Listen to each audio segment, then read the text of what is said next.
सीताराम दोस्तों, इस वीडियो में हम लोग डिस्कस करने वाले हैं सेल चैप्टर को। ठीक है, अभी तक हम लोग 8 के चैप्टर्स को पढ़ते आ रहे थे जो कि बहुत इजी वगैरह हुआ करते थे। अब 9th में हम जब आ रहे हैं तो chapters will be quite long, थोड़े से डिफ़िकल्ट भी लगेंगे, but still we have to study ना। तो हम लोग को पढ़ना तो पड़ेगा ही किसी भी तरीके से, तो पढ़ते हैं। ठीक है, सबसे पहला चैप्टर क्या है तुम्हारा? सेल। देखो, सेल जो चैप्टर है ना बहुत ही ज़्यादा इंपॉर्टेंट है। अगर आप फ्यूचर में साइंस ले रहे हो तो फिर तुम्हारे लिए सेल चैप्टर बहुत ज़्यादा ज़रूरी है, क्योंकि सेल क्या है हमें पता है। अभी तक तो हम 6th में पढ़े थे कि छोटी सी यूनिट होती है हमारी बॉडी में, ये वो।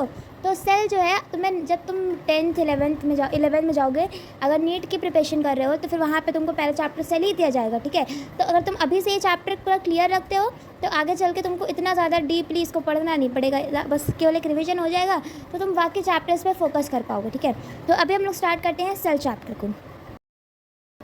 देखो, पहले तो सेल को क्या माना जाता है? Considered as the basic structural and functional unit of life. जो सेल तुम्हारा होता है वो एक बहुत ही नॉर्मल सा बॉडी को स्ट्रक्चर देता है और हमारी बॉडी के लिए एक बहुत ही ज़रूरी मतलब चीज़ है ना। तो हमारी बॉडी में बहुत सारे फंक्शंस परफॉर्म करवाने होते हैं जो सेल कराता है। ठीक है, तो इसे it is a basic structural and functional unit. Functional, उनकी फंक्शंस कौन परफॉर्म करा रहा है? हमारी बॉडी के अंदर के जो काम है वो कौन कौन परफॉर्म करा रहा है? सेल परफॉर्म करा रहा है। ठीक है, तो फिर वो क्या हो गया? एक स्ट्रक्चर क्यों? क्योंकि हमारी बॉडी को वो स्ट्रक्चर दे रहा है, ढांचा है ना। और फिर दूसरा फंक्शनल क्यों? क्योंकि वो हमारी बॉडी के फंक्शंस को भी परफॉर्म करा रहा है। ठीक है, तो structural and functional unit of life. ठीक, अब हम कुछ सेल के बारे में बेसिक इंट्रो देख लेते हैं। On earth there are various organisms. हमको पता है हमारी दुनिया पे, धरती पे बहुत सारे जीवित ऑर्गेनिज्म है, बहुत सारे लिविंग ऑर्गेनिज्म होते हैं। ठीक है, जैसे कि हो गया micro organism, plants, animals and humans. ये सारे क्या है? तुम्हारे लिविंग ऑर्गेनिज्म है ना। तो इन सब ये सब बताने का तुम्हारा मतलब क्या है? कि सारे लिविंग ऑर्गेनिज्म जो होते हैं वो सेल से बने होते हैं। ठीक है, सेल से बने होते हैं, तो ये सब भी क्या है? सेल से ही बने हुए हैं।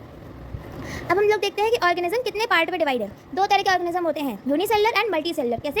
Unicellular and multi cellular. तुमने पहले भी एक पढ़ा हुआ है नाम यूनि एंड मल्टी, फिर भी एक बार तुम्हें बताया जा रहा है, इसलिए मैंने इसको बेसिक इंट्रो में रखा है, not in the main topic. ठीक है, बहुत डिटेल में मैंने इसको कवर नहीं किया है क्योंकि तुम्हें पता है ऑलरेडी ये चीज़। तो यूनिसेलुलर क्या होता है? नाम से तुम्हें समझ में आ रहा है, यूनी मीन्स अलोन ना, सिंगल। तो सिंगल सेल होता है यहाँ पे, और ये मल्टी यानी कि ढेर सारे। तो यहाँ पे ढेर सारे सेल्स होते हैं ना। अब दोनों के बीच का कॉमन फैक्ट क्या है? कि दोनों ही both are capable of performing essential life functions. ठीक है, हमारी बॉडी में जो भी फंक्शंस होते हैं वो दोनों ही परफॉर्म कर रहे हैं, बस फर्क कितना है कि ये एक सेल से कर रहा है, ये ढेर सारे सेल्स की मदद से कर रहा है। ठीक है, नेक्स्ट क्या है? Cells are composed of various components called organelles. अब तुमने पढ़ा था 6th क्लास में, आई गेस, कि सेल है तुम्हारा। ठीक है, अब सेल जो है ये तुम्हारी बॉडी है वो सेल से बनी। अब सेल भी किसी चीज़ से बना है जो अंदर होते हैं। तुमने काफ़ी वायरल चीज़ देखी हुई है, mitochondria is the powerhouse of the cell ना। तो ये जो माइटोकॉन्ड्रिया है वो कहाँ पे होता है? प्रेजेंट, सेल के अंदर प्रेजेंट होता है। और क्या होता है? न्यूक्लियस होता है और वैक्यूल्स होता है, लाइसोसोम, बहुत सारी चीज़ें होती है, गोल्गी अपरेटस, बहुत सारे होते हैं। ठीक है, तो इन सबको हम लोग क्या कहते हैं? ऑर्गेनेल्स। कंसिस्ट ऑफ, जैसे कि ribosomes, vacuole et cetera. Living organisms are made up of cells. अब हम लोग देखते हैं कि लिविंग ऑर्गेनिज्म सेल से बने हैं कि तो क्या कैसे।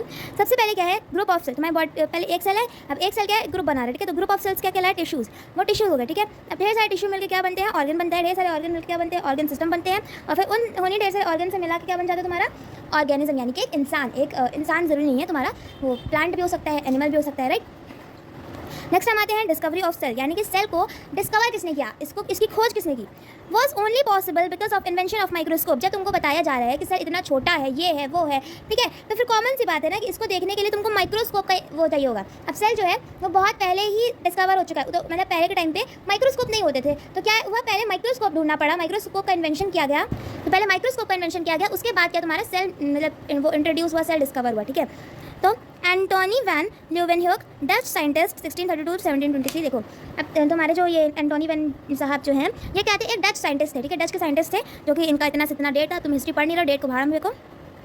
Constructed first simple microscope consisting of single high quality lens.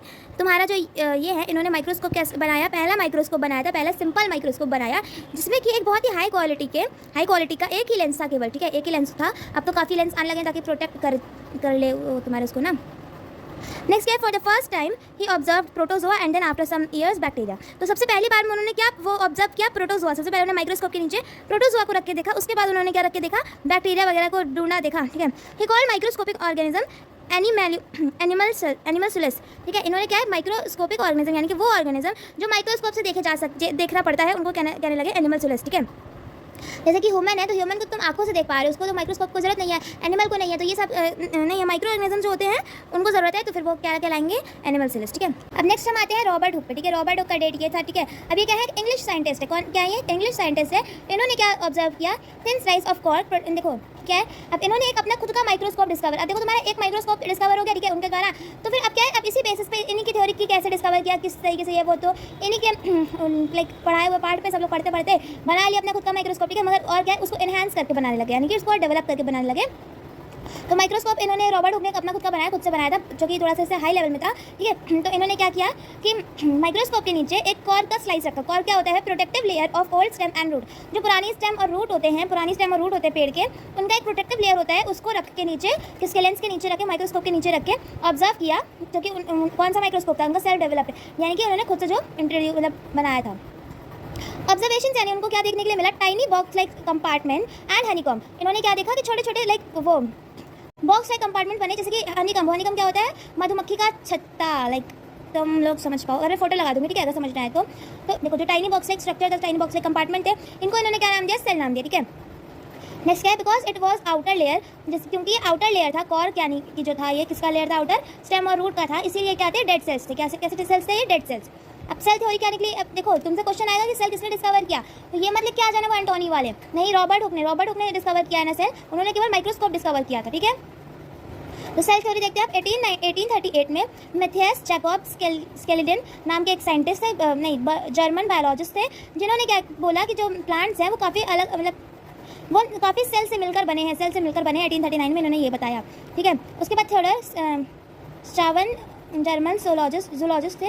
अब ये जो थे वो जर्मन जूलॉजिस्ट थे, ठीक है, तो इन्होंने क्या बताया कि यही सेम चीज़ जो ये मैथियस जैकब स्केलिडन ने बोला था, वही फिर थोड़ा स्क्वान ने भी बोल दिया कि जो तुम्हारा एनिमल है वो भी काफ़ी सारे सेल से मिलकर बना है। ठीक है, अब 1855 में रेडोल्फ वर्चो आए, जिन्होंने, जो कि एक जर्मन बायोलॉजिस्ट थे, इन्होंने क्या कहा, देखो सारे जर्मनी का ही उठ के आए, ठीक है, सारे भाई हैं। तो इन्होंने क्या कहा कि that all cells arises from pre existing cell, यानी कि जो सेल तुम्हारे हैं बन रहे हैं वो पहले रखे हुए सेल से ही बनते हैं। ठीक है, अभी यहाँ पे मैंने इसको समझाया, वो देखेंगे तब। ठीक है, अब सेल थ्योरी तुम्हारी एक समराइज वे में, all living organism are made up of cells and its products. देखो जो तुम्हारे पर एक इंसान होता है, एक लिविंग ऑर्गेनिज्म होता है, पेड़ पौधा इंसान जानवर जो भी ले लो तुम, वो क्या होता है, सेल से मिलकर बना होता है, सेल से और उसके प्रोडक्ट्स यानी कि टिश्यू वगैरह से। ठीक है, cell is the site for all metabolic activities. जो सेल होता है वो सारी मेटाबॉलिक एक्टिविटीज़ परफॉर्म करता है, मेटाबॉलिक एक्टिविटीज जो हार्मोन्स वगैरह वो करना, सिक्रीट करना। ठीक है, new cells are continuously replaced by old cells. जो नई सेल्स होती हैं वो पुरानी वाली सेल्स की जगह लेती रहती हैं, formed by the division of existing cell. जो सेल पहले से होती है वो डिवाइड होती है, डिवीजन तुम जानते हो ना, सेल आपस में डिवाइड होती रहती है, तो क्या है, पुरानी वाली सेल की जगह पे नई वाली सेल आती जाती है। ठीक है, life of every organism start with single cell. हर इंसान की जो लाइफ होती है वो सिंगल सेल, यानी कि जो पेट में बच्चा बनना शुरू होता है तो पहले एक सेल बनता है, फिर ऐसे डिस्ट्रीब्यूट होते हैं, ढेर सारे सेल बन जाते हैं। एक्सेप्शन यहाँ पे एक दिया है तुमको, जो कि एक्सेप्शन वायरस का। ठीक है, अभी हम ये भी समझने वाले हैं। अब हम आते हैं टॉपिक माइक्रोस्कोप पे। माइक्रोस्कोप क्या है, high resolution instruments used to observe fine details of minute object. छोटे छोटे ऑब्जेक्ट होते हैं, बहुत ज़्यादा छोटे छोटे ऑब्जेक्ट होते हैं, उनको ऑब्जर्व करने के लिए, उनके छोटे छोटे डिटेल्स देखने के लिए हमने माइक्रोस्कोप का इन्वेंशन किया। दो तरह के माइक्रोस्कोप होते हैं, light microscope and electron microscope. Light microscope भी दो तरह के होते हैं, सिंपल और कंपाउंड। ठीक है, सिंपल और कंपाउंड तुमको नाम से समझ में आ जाएगा, बट हम स्टार्ट करते हैं लाइट माइक्रोस्कोप। ठीक है, तो लाइट माइक्रोस्कोप क्या है, यूजेस सनलाइट और other sources of light to produce an enlarge image. देखो जो तुम्हारा अभी सनलाइट है ना, तो वो लाइक देखो तुम्हारा जो लाइट माइक्रोस्कोप है उसको या तो सनलाइट चाहिए या तो फिर कोई और सोर्स चाहिए लाइट का, यानी कि कोई ऐसी चीज़ जिससे कि लाइट ऐसे टॉर्च वगैरह ही हो गया भले, तो वो क्या करेगा, ये सब इसको चाहिए ताकि वो ऑब्जेक्ट जो भी वो देख रहा है उसको जूम करके देख पाए। ठीक है, तो उसको यहाँ पर माइक्रोस्कोप से देखने के लिए उसको ये सारी चीज़ें चाहिए होती हैं। अब तुम्हारे दो तरह के थे लाइट माइक्रोस्कोप, सिंपल माइक्रोस्कोप और वो कंपाउंड माइक्रोस्कोप। पहले देखते हैं सिंपल माइक्रोस्कोप। नाम से तुमको समझ में आ रहा है कि it basically have a single convex lens. इसके पास एक ही नॉर्मल सी कॉन्वेक्स लेंस होती है। ठीक है, जो कि कन्वर्जिंग लेंस होती है। आप लोगों ने अगर फिजिक्स में पढ़ा होगा तो देखो जो कॉन्वेक्स होती है ना, कॉन्वेक्स लेंस जो होती है वो कुछ इस तरीके से होती है। एंड कन्वर्जिंग लेंस मतलब क्या है कि सारी लाइन जो यहाँ पे है आके मीट करेंगी, मिलेंगी। मतलब इमेजिनरी लाइन्स होती है, तो मैं यहाँ से आ रही यहाँ पे आके बस उसको मीट करना। कन्वर्ज मतलब ये होता है, एंड डाइवर्ज मतलब पलट जाना। ठीक है, तो कन्वर्जिंग लेंस होती है फोकल, तो the object to be focused is placed at focal length so that it produces image in large virtual and erect। जो ऑब्जेक्ट है जो तुमको देखना है वो हम लोग कहाँ रखते हैं, फोकल लेंथ पे रखते हैं, ताकि जो तुम्हारा इमेज दिखेगा ना, ताकि जो तुम्हारा इमेज दिखेगा वो बड़ा दिखेगा, वर्चुअल दिखेगा एंड इरेक्ट दिखेगा।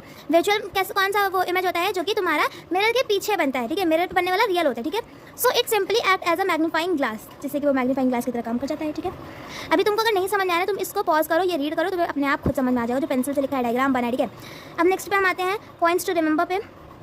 Image is virtual when it's form. देखो मैंने अभी बता ही दिया, अब तुम्हारे हैंस जेनसन एंड ये नाम के जो तुम्हारे साइंटिस्ट है, इन्होंने एक अलग तरीका निकाला कि तुम जब अगर लेंस को ग्राइंड वगैरह कर देते हो, शार्प कर देते हो, तो वो क्या है तुम्हारे सिंपल माइक्रोस्कोप पर डेवलप हो जाएगा, ठीक है। This brought advancement in the study of biology through microscopy. देखो माइक्रोस्कोप की वजह से तुम्हारा जो बायोलॉजी स्टडी करना बहुत ईजी बन चुका था, क्योंकि ऑफकोर्स बात है बायोलॉजी तुम्हारी बॉडी के अंदर की बात बताती है ना, तुम्हारी बॉडी के अंदर की चीज़ें देखने के लिए हमको चाहिए होगा microscope.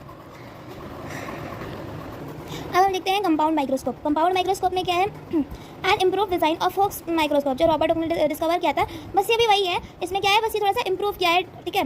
Consist of many lenses, compound वाला है तो भाई बहुत सारे लेंस रहते हैं इसमें, और फिर मैग्निफिकेंट पावर इसकी जो होती है वो होती है 300 से लेकर 1500 टाइम्स तक, जो कि सिंपल माइक्रोस्कोप से बहुत ज़्यादा, ठीक है। अब हम नेक्स्ट वीडियो में इलेक्ट्रॉन माइक्रोस्कोप को वो पढ़ेंगे। अगर आपको जानना है इसके आगे के यूनिट्स पढ़ने हैं तो मेरे को कमेंट में बताओ, और अगर जितना अभी मैंने पढ़ाया है उससे भी रिलेटेड कुछ डाउट हो तो you can ask me in the comment section.